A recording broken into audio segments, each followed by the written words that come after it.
오늘 사도행전 11장 19절에서 26절의 말씀을 통해 그리스도인이라 일컬음을 받게 되었더라는 말씀으로 함께 하나님의 말씀을 전하려고 합니다. 우리가 어떤 사람을 알 때 이제 그 사람이 어떤 사람인지를 알 수 있는 많은 방법이 있습니다. 그런데 그 사람이 어떤 사람인지를 알 수 있는 여러 가지 방법 중 하나가 바로 그 사람의 별명입니다. 제가 아는 분 중에 별명이 목사인 사람이 있었습니다. 제가 청년 때였는데요. 별명이 목사였습니다. 그렇다면 이 사람은 어떤 사람이었을까요? 별명이 목사니까? 주변에 목사 별명 가지신 분이 없나 보셨군요. 예, 별명이 목사니까 아마도 이분은 신앙생활을 열심히 하고 교회를 열심히 섬기는, 교회를 잘 섬기는 분이었을 것입니다. 그러니까 우리는 이렇게 그 사람의 별명 하나로 그 사람이 어떤 사람인지에 대해서 우리가 알 수 있다는 것입니다. 별명이 목사였던 그 사람은 지금 뭐를 하고 있을까요? 별명대로 목사가 돼서 지금 여러분 앞에서 설교를 하고 있습니다.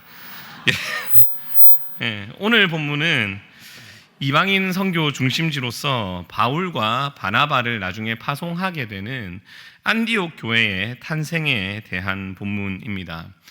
이 안디옥 교회에서 사도행전 후반부를 담당하는 사도 바울의 전도 여행이 시작되었습니다. 그런데 이 안디옥 교회가 가지고 있는 또 하나의 특징이 있습니다. 그것은 바로 최초로 그리스도인, 즉 크리스천이라고 불린 교회라는 것입니다. 즉 예수님을 믿는 사람들의 별명이 만들어진 교회가 바로 안디옥 교회입니다. 우리가 예수님을 믿는데요, 우리가 예수님을 믿는 사람들을 예수인이라고 하지 않고 그리스도인이라고 합니다. 예수님을 믿는 자들이면 예수인이라는 단어가 좀 더 나을 수도 있을 텐데 왜 우리를 그리스도인이라고 할까요? 우리가 이를 위해서는 이제 예수라는 이름과 그리스도라는 단어의 의미를 알아야 합니다.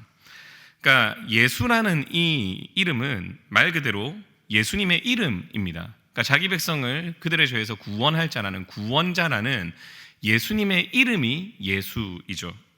그런데 이에 비해 그리스도는 이제 헬라어로는 그리스도라고 하고 히브리어로는 메시아라고 하는데, 이 그리스도, 메시아의 기본 뜻은 기름 부음을 받은 자라는 뜻입니다. 무슨 뜻이라고요? 기름 부음을 받은 자라는 뜻입니다. 그러니까 이것은 예수님의 이름이 아니라 예수님께서 이 땅에서 감당하셨던 그 사역들을 보여주는 표현입니다. 그 당시에 기름 부음으로 세워진 직분이 세 가지가 있습니다. 몇 가지가 있다고요? 세 가지가 있습니다. 예, 첫 번째는 왕이고요, 두 번째는 제사장, 세 번째 선지자입니다. 예수님께서는 하나님의 통치를 이 땅에서 보여주셨습니다. 그러니까 왕의 직분을 감당하신 것이죠. 그리고 예수님께서는 끊임없이 하나님의 말씀을 선포하셨습니다. 선지자의 사명을 감당하신 것입니다. 그리고 이를 통해서 하나님과 그 백성을 이어주신 제사장의 사명을 감당하셨기 때문에 예수님을 향해 그리스도라고 부르는 것입니다. 정리하자면 예수라는 이 단어는 말 그대로 구원자이신 예수님의 이름이고요, 그리스도는 메시아로서 예수님께서 감당하신 그 직분과 사역을 의미하는 것으로 볼 수 있습니다.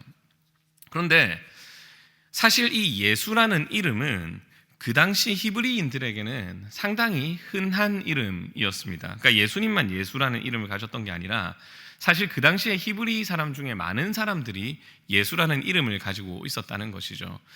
예수라는 단어와 여호수아라는 단어와 호세아라는 단어가 사실은 똑같은 뜻입니다. 그러니까 모두 다 구원자라는 뜻입니다. 이제 우리가 성경에 보면 여호수아도 나오고 호세아도 나오지 않습니까? 그러니까 호세아, 여호수아, 예수 전부 다 똑같은 뜻, 구원자라는 뜻입니다. 모두 같은 이름이죠. 그런데 이 세상에 그렇다면 수많은 예수들이 있었습니다. 하지만 그들 중 어느 누구도 그 이름대로 살 수 없었습니다. 왜냐하면 다른 예수들은 자신도 그리고 무엇보다 이 세상을 구원할 수가 없기 때문입니다. 하지만 예수님은 다릅니다. 예수님께서는 예수님의 이 예수라는 이름은 다른 사람이 지은 것이 아니라 하나님이 직접 지으신 이름입니다. 이게 무슨 의미일까요? 하나님께서 그 이름을 직접 지으셨다는 것이 무슨 의미일까요? 자녀들의 이름을 부모들이 짓습니다. 그런데 부모들이 만든 이름은 자식에 대한 소망을 담는 경우가 많습니다. 네, 저희 첫째 아들이 유겸인데요. 온유하고 겸손했으면 좋겠다라는 의미로 제가 그렇게 이름을 지은 것이죠. 그렇다면 그 자녀들의 이름을 예수라고 지은 그 많은 부모들도 이 아이를 통해 이 민족이 그리고 우리가 이 상황에서 구원하는 그 사명을 감당했으면 좋겠다라는 부모의 소망으로 지어진 이름이 다른 예수들의 이름입니다. 하지만 예수님의 이름은 하나님께서 직접 지으셨습니다. 이것이 무슨 의미입니까? 예수님의 구원자라는 이 이름은 하나님께서 인정하신 것이고 하나님께서 지으셨기 때문에 하나님께서 이것을 이루실 것이라는 것을 보증하는 이름이 되는 것입니다. 그러니까 하나님께서 직접 이름을 지으시며 직접 인정하신 진짜 구원자는 그 수많은 예수 중에 누구밖에 없다는 것입니까? 예수님밖에 없다는 것입니다. 그러니까 이런 의미에서 예수라는 이름은 이 구원자라는 이름은 사실 우리에게 적용될 수 있는 이름이 아닙니다. 그러니까 이 이름은 우리에게 적용되는, 그러니까 우리가 직접 구원자가 될 수 없다는 말입니다. 그러니까 우리가 감당할 수 있는 이름이 아니라 우리 믿음의 대상입니다. 그래서 우리 교단의 정확한 명칭이 뭡니까? 대한 예수교입니다. 누구를 믿는다는 것입니까? 예수님을 믿는다는 것입니다. 예수님을 구원자이신 예수님을 믿는다라는 것이죠. 그래서 이 이름은 믿음의 대상이지 우리가 감당할 수 있는 이름이 아닙니다. 하지만 하나님께서는 하나님의 일을 하실 때 기름 부음 받은 자들을 통해 일하셨습니다. 왕에게 기름을 부어서 하나님의 공의와 정의와 통치를 드러내게 하셨고 선지자에게 기름을 부어서 하나님의 말씀을 전하게 하셨습니다. 그리고 제사장에게 기름을 부어서 그 제사장들이 제사를 드리며 하나님과 그 백성을 연결하게 하셨습니다.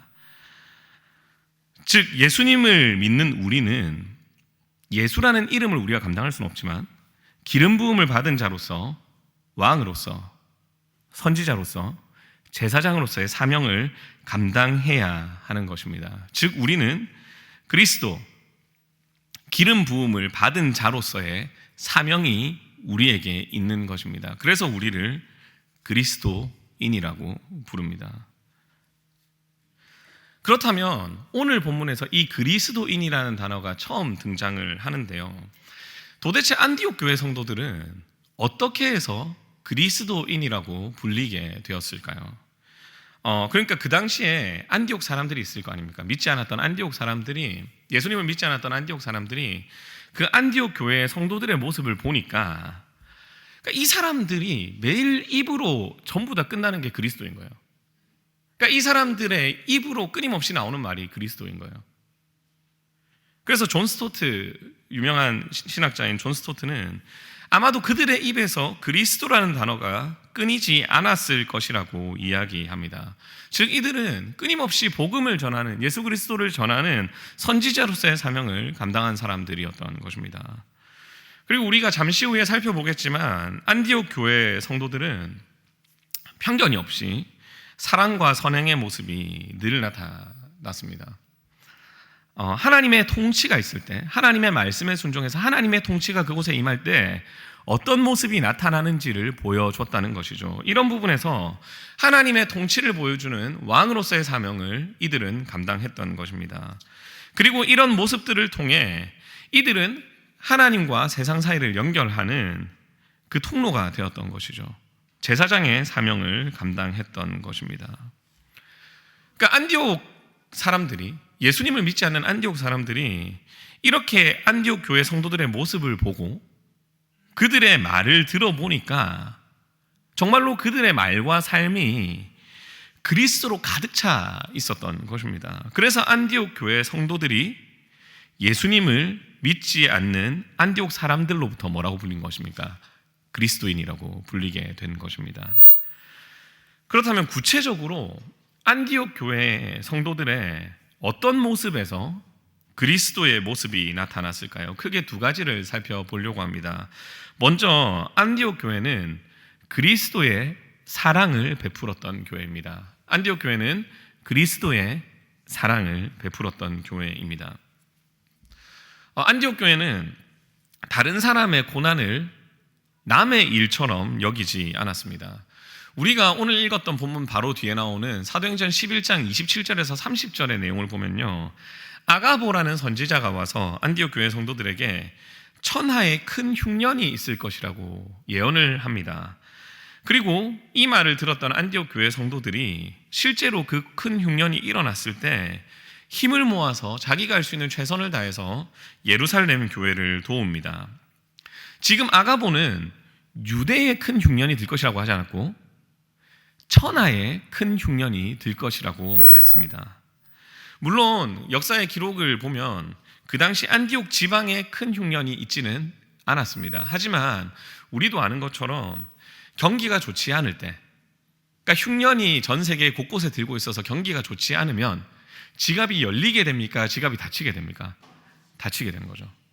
사실 지갑을 열기가 쉽지 않습니다. 왜냐하면 그 불경기가 언제 나에게 올지 모르기 때문이죠. 그러니까 사람들은 자연스럽게 위축되지만, 남을 돕기보다 자신을 먼저 챙기게 되지만, 안디옥 교회 성도들은 이런 상황에서도 자신들의 고난에 집중하는 것이 아니라 다른 사람의 고난을 돌볼 줄 알았다는 것입니다.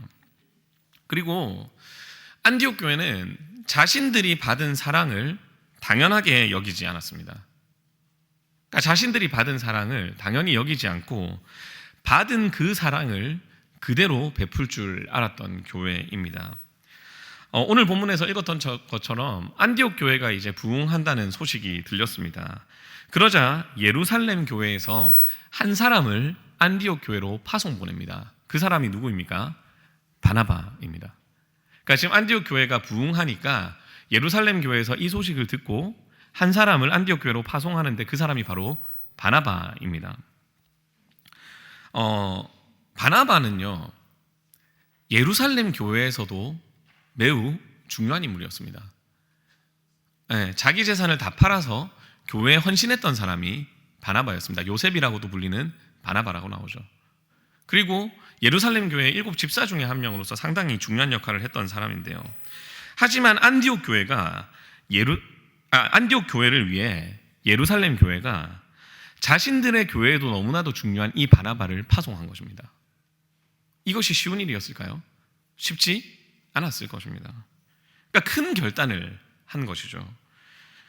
안디옥 교회는 예루살렘 교회의 이 사랑을 통해 성장했습니다. 그리고 단순히 성장만 했을 뿐만 아니라 예루살렘 교회가 베풀었던 이 사랑을 잊지 않았습니다. 그래서 나중에 선교를 위해서 안디옥 교회에서 누군가를 파송 보내야 하는 순간이 왔을 때 예루살렘 교회의 헌신과 사랑으로 왔던 그 바나바를 파송 보냅니다. 바나바가 안디옥 교회에서도 너무나도 중요하고 필요한 존재가 되었지만 자기들이 받은 사랑과 그 사랑을 알기 때문에 선교를 위해, 예수님을 알지 못하는 사람들을 위해 안디옥 교회의 지도자들인 바나바와 사울을 파송 보낸 것입니다. 그러니까 자신들이 받았던 그 사랑을 당연하게 여기지 않고 도움이 필요한 선교지를 향해 흘러보낼 줄 알았던 교회가 안디옥 교회입니다. 이렇게 안디옥 교회는 그리스도의 사랑을 베푼 교회였습니다. 그리고 두 번째로 안디옥 교회는 그리스도 안에서 편견을 뛰어넘은 교회였습니다. 그리스도 안에서 뭐를 뛰어넘었다고요? 편견을 뛰어넘은 교회였습니다. 먼저 안디옥 교회는 전도의 대상에 대한 편견을 뛰어넘었습니다. 안디옥 교회는 전도의 대상에 대한 편견을 뛰어넘었습니다. 그 당시에 가장 큰 편견 중 하나가 전도의 대상이었는데요. 그 당시 성도들이 땅끝까지 이르러 내 증인이 되라는 그 예수님의 말씀에 순종해서 지역의 한계는 벗어납니다. 예루살렘을 뛰어넘어서 이제 각처에서 복음을 전하는데 그들이 벗어나지 못했던 것이 한 가지가 있습니다. 그것은 바로 전도의 대상이었습니다. 그러니까 지역은 벗어났어요. 이제 예루살렘에서만 복음을 전하는 것이 아니라 뭐 사마리아도 가고 다른 지역도 가고 이렇게 하지만 전도의 대상은 여전히 벗어나지 못해서 이들은 유대인에게만 전도를 했습니다. 그래서 사도행전 11장 19절을 보면 뭐라고 나와 있습니까? 한번 함께 읽어보겠습니다. 그때에 스데반의 일로 일어난 환난으로 말미암아 흩어진 자들이 베니게와 구브로와 안디옥까지 이르러 유대인에게만 복음을 전하는데, 말씀을 전하는데, 아멘. 지금 지역은 어떻게 되어 있습니까? 베니게, 구브로, 안디옥까지 이르러 지역은 유대 지역을 벗어났지만 이들의 전도의 대상은 누구에게만 한정이 되어 있었습니까? 유대인에게만 말씀을 전했습니다. 그런데 놀라운 일이 발생합니다. 그중 몇 사람이 헬라인에게도 말씀을 전한 것입니다. 11장 20절의 말씀 한번 읽어보겠습니다. 시작. 그 중에 구브로와 구레네 몇 사람이 안디옥에 이르러 헬라인에게도 말하여 주 예수를 전파하니. 아멘. 지금 구브로 몇 사람, 구레네 몇 사람이 안디옥에서 누구에게도 전하고 있습니까? 헬라인에게도 전하고 있습니다. 그 당시 그 편견 가운데 있었던, 전도의 대상이 유대인에게만 있었던 그 편견이 극복된 교회가 바로 안디옥 교회인 것입니다. 대상의 편견, 인종의 편견, 문화의 편견을 깬 교회가 바로 안디옥 교회였습니다. 그리고 안디옥 교회는 이방인에 대한, 낯선 사람에 대한 편견을 뛰어넘은 교회였습니다. 앞서 말씀드렸던 것처럼 안디옥 교회가 부흥한다는 소식을 듣고 예루살렘 교회에서 바나바를 파송했습니다. 그리고 안디옥 교회는 바나바를 리더로 삼고 함께 성장합니다. 근데 우리는 이 말씀을 엄청 쉽게 생각합니다. 안디옥 교회가, 바나바는 좋은 사람이니까 안디옥 교회가 와서 이렇게 잘 성장했는갑다, 이렇게 생각하는데, 우리가 실제로 이 상황에 있다고 생각을 해보겠습니다. 낯선 사람이 공동체에 와서, 그것도 리더의 자리로 있을 때 받아들이기가 쉬울까요? 어려울까요? 어렵습니다. 그러니까 우리가 너무나도 쉽게 보는 이 한 구절의 말씀이 우리는 글로 보니까, 말씀으로 보니까 쉽게 생각되지만, 사실은 타지에서 전혀 내가 모르는 사람이 우리 교회에 와서 리더가 되고 섬김의 자리를 양보한다는 것이 사실 결코 쉬운 일이 아닙니다. 하지만 안디옥 교회는 이방인인 바나바를 받아들였을 뿐만 아니라 리더로 인정하고 섬기게 되었다는 것이죠. 그러니까 이방인에 대한 편견, 낯선 사람에 대한 여러 가지 편견이 있을 수 있지만 안디옥 교회는 그 편견을 복음으로 덮은 것입니다. 그리고 안디옥 교회는 과거의 편견을 뛰어넘은 교회입니다. 안디옥 교회는 바나바를 통해서 예전에 교회를 핍박했던 사울을 받아들였던 교회입니다. 누구를 받아들였다고요? 사울을 받아들입니다. 나중에 바울이라고 불리게 되죠. 사울이 회심하고 나서 예루살렘에서 사역을 합니다. 제일 처음 회심 후에 이제 예루살렘에서 사역을 하는데, 예루살렘에서 핍박을 받고 다소라는 지역으로 돌아가게 됩니다. 이 사건이 사도행전 9장에 등장합니다. 그러니까 사울이 회심 후에 예루살렘에서 복음을 전하다가 핍박을 받고 다소로 돌아갔다는 것으로 사도행전 9장에서 사울의 행적이 마무리가 됩니다. 그런데 이 이후 사도행전 9장 이후에 사울의 이름이 아예 등장하지 않습니다. 그런데 잊혀졌던, 사라진 것처럼 보였던 사울의 이름이 다시 등장하는 것이 바로 오늘 본문입니다. 그러니까 사울이 회심했죠. 열심히 했죠. 하지만 사울이 회심했다고는 하지만 교회를 누구보다도 열심히 핍박했다는 그의 과거가, 그로 인한 사울에 대한 편견이 사실은 교회에서 받아들이기가 쉬웠을까요? 어려웠을까요? 정말 어려웠을 것입니다. 왜냐하면 우리는 그냥 핍박했다 이 정도로만 했지만 사울은 누구보다도 예수님을 믿는 자들을 죽이는 데 앞장섰던 인물이거든요. 그러면은 그 교회의 구성원들 중에 사울로 인해서 자기 가족이 죽었다든지 자기가 아는 사람이 죽었던 사람이 있을 수도 있을 것입니다. 그리고 사람은 바꿀 수 있는 게 아니라고, 예전에 그렇게 핍박했기 때문에 제 전문용어로 뿌락칠 수도 있다. 그러니까 그런 식으로 충분히 오해를 많이 받았을 수도 있습니다. 하지만 안디옥 교회는 그랬던 사울에 대한 편견 없이 사울을 받아들이고 함께 교회를 세워갔습니다. 이렇게 안디옥 교회는 편견 없이 복음 안에서 교회를 세워갔던 교회입니다. 그래서 안디옥 교회가 나중에 어떻게 되냐면 그리스도 안에서 편견 없이 다양한 사람들이 복음 안에서 하나 되는 교회가 됩니다. 그래서 사도행전 13장 1절의 말씀을 함께 볼 건데요. 한번 함께 읽어보겠습니다. 안디옥 교회의 선지자들과 하는 시몬과 구레네 사람 루기오와 분봉왕 헤롯의 젖동생 마나엔과 및 사울이라. 아멘. 잠시만 띄워놔주십시오. 지금 사도행전 13장 1절에서는 안디옥 교회의 지도자들에 대해서 이야기를 하고 있습니다. 그런데 제일 처음 나오는 것이 누구입니까? 바나바죠. 그 다음 나오는 사람이 누구입니까? 니게르라 하는 시몬인데 아마 이 사람은 피부색이 많이 검었을 것으로 추론합니다. 왜냐하면 이 니게르라는 단어가 피부가 검다라는 뜻이거든요. 그래서 비속어긴 하지만 우리가 흑인을 부를 때 뭐라고 부릅니까? 니그로라고 부르죠. 이 니게르가 똑같은 어원에서 시작된 것입니다. 그리고 지금 구브로라는 지역, 구레네라는 지역이 나오는데요. 이 구레네는 북아프리카 지역입니다. 그러니까 아마도 북아프리카에서 지내던 사람이 왔던 것으로 추정을 하는 거죠. 그리고 뒤에 분봉왕 헤롯의 젖동생 마나엔이 나오는데 다들 아시는 것처럼 젖동생이라는 말은 어릴 때부터 함께 자랐던 형제 자매를 의미합니다. 그럼 이 사람은 헤롯의 실질적인 가족이 되는 것이죠. 그러면 그 당시에 이제 지배층일까요? 지배층이 아닐까요? 지배층이었던 사람입니다. 그리고 마지막으로 사울이 나오죠. 이렇게 지금 안디옥 교회는 그리스도 안에서 편견이 없었던 교회다 보니 신분에 상관없이 그 사람의 배경에 상관없이 그리스도 안에서 하나 되어 교회를 세워간 것입니다. 그리고 이들의 이런 모습이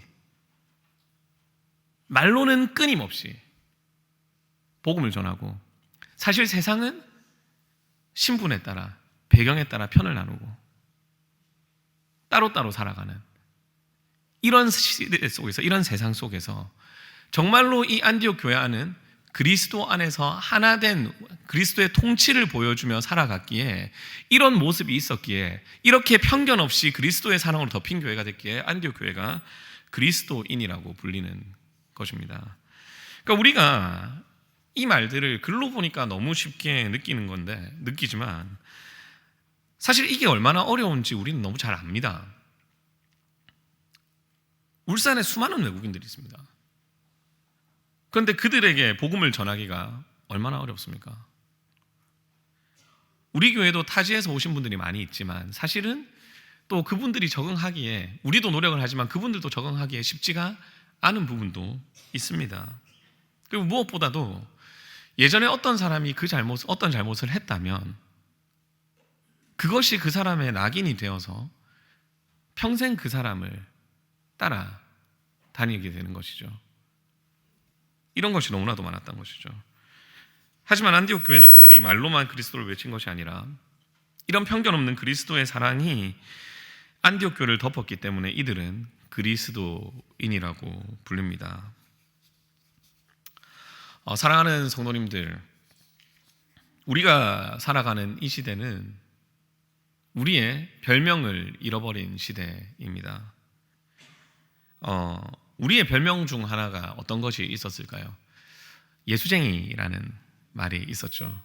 제가 어릴 때만 해도 그 예수쟁이라는 말 자체가 이제 그 단어 자체가 교회 안에서도 많았고 뭐 친구들 중에라든지 이렇게 어른들 중에 하는 분들이 많았는데 어느샌가 이 단어가 사라졌습니다.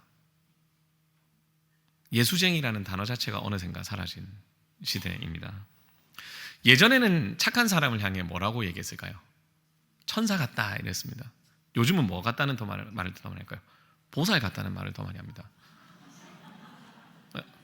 제가 신방을 가는데 어떤 집사님이 저보고 교회에서 이런 말 하면 안 되지만 목사님 참 보살 같으십니다 이렇게 하시는 분이 있더라고요. 보살 같다는 말을 많이 합니다.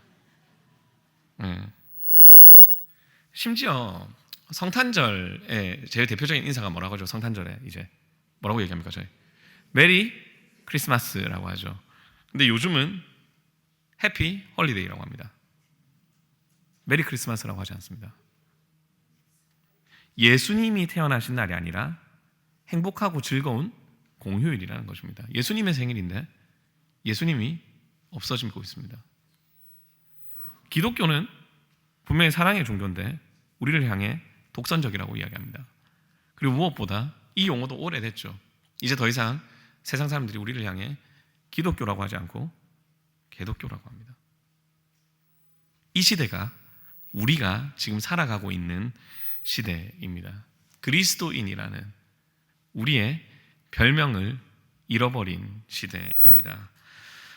이런 상황 속에서 우리는 생명, 사랑, 나눔 축제를 준비하고 있습니다. 어떻게 준비를 해야 할까요? 저는 저희가 이번에 준비하는 생명, 사랑, 나눔 축제가 이 울산 땅에 우리의 잃어버린 별명이 회복되는 기회가 되었으면 좋겠습니다. 그러니까 이 그리스도인이라는 별명을 예수님을 믿는 사람들이 우리는 그리스도인이야 이렇게 말하지 않았거든요. 예수님을 믿지 않는 사람들이 쟤들은 보니까 그리스도인이구나라고 했거든요. 그러니까 안디옥 교회의 모습을 보고 예수님을 믿지 않았던 안디옥 사람들이 그들을 향해 그리스도인이라고 부른 것처럼 이번 생명 사랑 나눔 축제를 통해서 우리 교회에 방문한 사람들이 우리의 모습을 보면서 밖에서 보고 듣던 거랑 다르네. 교회가 이런 곳이구나. 요즘 세상이 정말로 각박한데 뭐만 하면 나누고, 지역 다르다고 나누고, 성별 다르다고 나누고, 나이 다르다고 나누고, 다 나누고 찢어지고 갈라지는 게 진짜 각박한 시대가 요즘 세상인데 여긴 정말로 사랑이 넘치는구나. 그래서 이런 말을 하면서 이 전도 축제로 우리 교회를 방문한 이 사람들을 통해 이 사람들의 입에서 울산 땅에 이 사람들이 바로 그리스도인이구나 라는 우리의 잃어버린 별명이 회복되었으면 좋겠습니다. 그럼 이를 위해 필요한 것이 무엇일까요? 바로 안디옥 교회의 모습입니다. 편견 없이 그리스도의 사랑으로 서로를 섬겼던 그 모습이 필요하다는 것입니다. 사랑하는 성도님들, 우리가 이번 생명사랑 나눔 축제를 이런 관점으로 본다면 이 전도 축제는 전도를 해오는 분들만의, 그리고 전도 축제에 봉사하는 그 봉사자들만의 전도 축제가 아닙니다. 잃어버린 우리의 별명을 회복하기 위해 우리 울산교회의 모든 성도들이 함께 그리스도의 사랑을 드러내는 축제가 되는 것입니다. 그래서 우리의 모습을 통해, 우리의 말을 통해 예수 그리스도라는 참된 길, 참된 도를 전하는 진정한 우리 모두의 전도 축제가 되는 것입니다. 그렇다면 이번 생명사랑 나눔 축제를 통해서 우리 교회를 그리스도의 사랑으로 덮어야 할 부분은 어디가 있을까요? 우리의 편견이 사라져야 할 부분은 어떤 곳이 있을지 함께 고민해 보길 원합니다. 그러니까 누가 오든지, 어떤 사람이 오든지 우리가 편견 없이 그 사람을 복음으로 받아주길 간절히 원합니다. 노숙자가 오든 아니면 정말로 내가 감당하기 힘든 사람이 왔을 때 우리가 정말로 웃으면서 그분을 환영하고, 그 사람이 내 옆에 앉았을 때도 웃으면서 인사해주고 함께 예배 드리는 모습이 우리 가운데 있길 원합니다. 정말 힘들지만 혹시나 오시는 분들 중에 나에게 상처를 줬던 사람이 우연히 새 가지러 온다면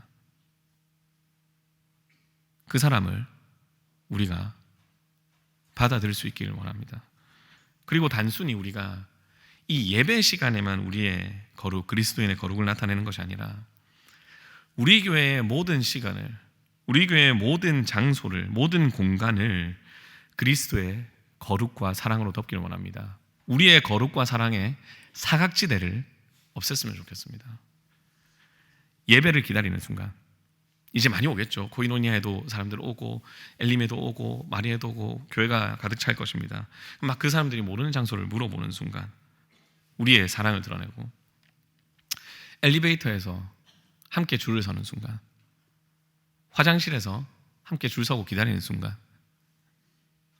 그 모든 순간순간 하나에 우리가 양보할 줄 알고 배려할 줄 알고 그리스도의 사랑으로 드러내는 우리 전도축제가 되었으면 좋겠습니다.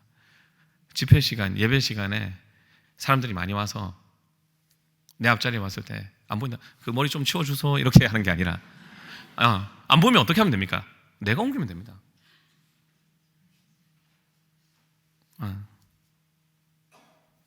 죄송합니다. 제 원고를 잃어버려가지고 지금 머리 좀 이런 부분도 덮어주시는 거죠. 머리 좀 치워주십시오, 이렇게 하는 게 아니라 안 보이면은 내가 옮기면 되고, 근데 또 옆에 사람이 꽉 차 있어서 또 못 옮긴다, 그러면 안 보이는 대로 섬기면서 그리스도인이 세상과 다르게 어떻게 서로를 섬기는지를 우리가 보여줬으면 좋겠습니다. 사랑하는 성도님들, 힘들게 교회를 왔는데 우리가 그들을 제대로 섬기지 못해서 그들이 교회를 떠나게 된다면 나중에 우리가 하나님 앞에 갔을 때 뭐라고 얘기하겠습니까?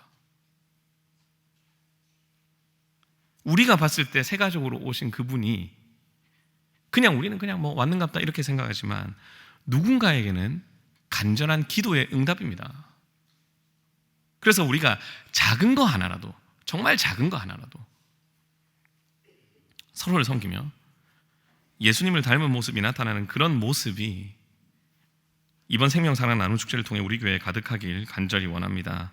그래서 세상과 다른 우리의 모습을 통해 방문한 모든 분들에게 그리스도인이라는 별명이 회복되는 그런 시간이 되길 간절히 원합니다.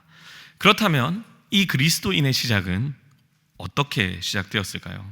바로 우리가 살펴보았던 것처럼 헬라인에게도 복음을 전하는 것, 복음을 전하는 것에서 시작되었습니다. 누구를 통해 시작됐습니까? 안타깝게도 그 사람들의 이름이 등장하지 않습니다.